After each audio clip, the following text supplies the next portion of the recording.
Welcome back to Empowered Leaders Who Empower Others. I'm Barbara Gustafson, your host. We've been talking to Joni Kanazawa, a cancer survivor. She's been sharing her journey with us, and in the last segment, she was also just giving us some life lessons that she's learned along the way. So if you can share more about that. We had talked about chemo brain. I was in business and in sales back home in Georgia, which I like a sense of control. And I did events and, again, fundraising as well. So coming here and being in this new world where things were very different was already a challenge. But with chemo, you lose a lot, especially, I believe, chemo brain with certain breast cancer regimens for chemo. You lose a lot of memory, almost like a little black hole in the parts of your memory. It even came down to little words, vocabulary words that, something that you can't just write everything down, because you can't know to write down a word that you won't ever know, that you won't remember. It's very humbling. And for somebody who can be a control freak, it's extremely humbling. But beyond the chemo brain, is taught me to have a sense of humor. And if you haven't already learned this about me, I laugh a lot. I laugh a whole lot more than I ever have. Wow. Life is short.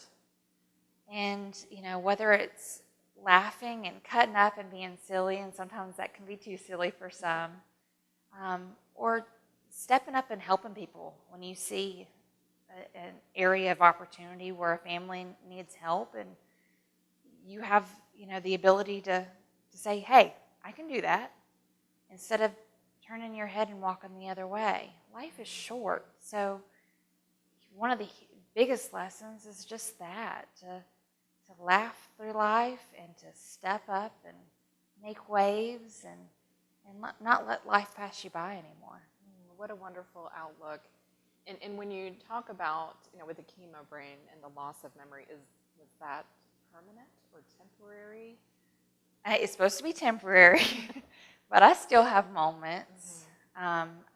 They say that if you exercise your brain, memory games, things like that, which I did a lot while I was in treatment, that it's very important to do so.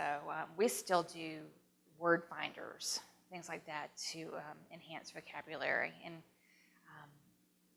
even words with friends, simple things like that. When I couldn't sleep at 3 a.m., I would be playing words with friends on my phone. And, those little things to keep your mind active and alert.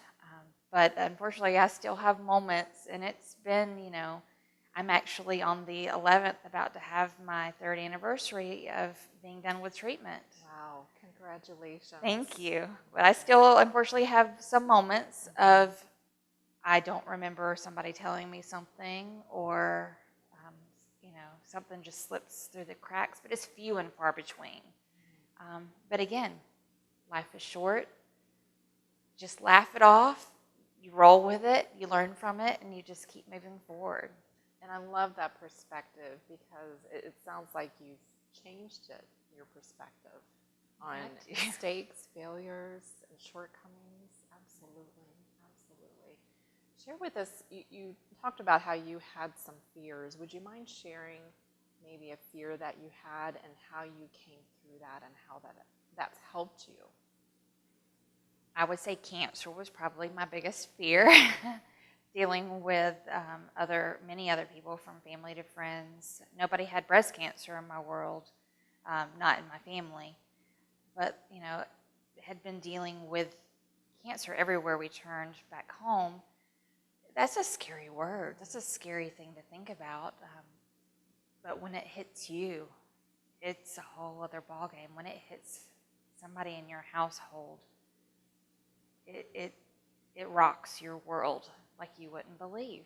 And you don't understand it until you're there. And so I didn't get it until it hit our household.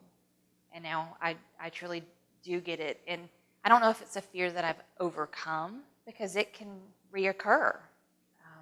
But it's something that you can actually work towards using that fear to be that catalyst to figure out how we can push forward and use that fear and those experiences to help other people that are going through those same fears, embrace it, if you will.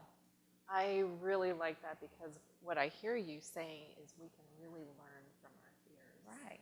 And we don't have We're to human. wait. We don't have to wait till the fear is gone. We can go ahead and move forward, and we can go through it along the way, which is huge because I think a lot of people, including the clients that I work with, they wait for the fear to go away before they even start.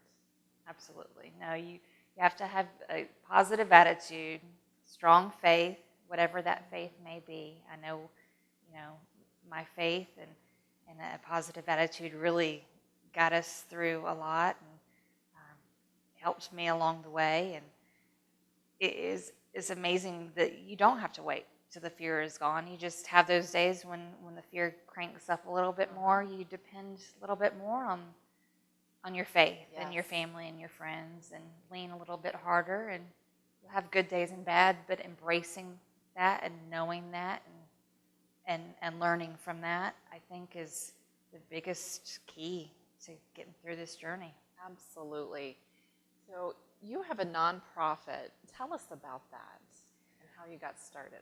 I actually work with Pink Heels, which is a nonprofit they're based in Arizona. It's created by Dave Graybill.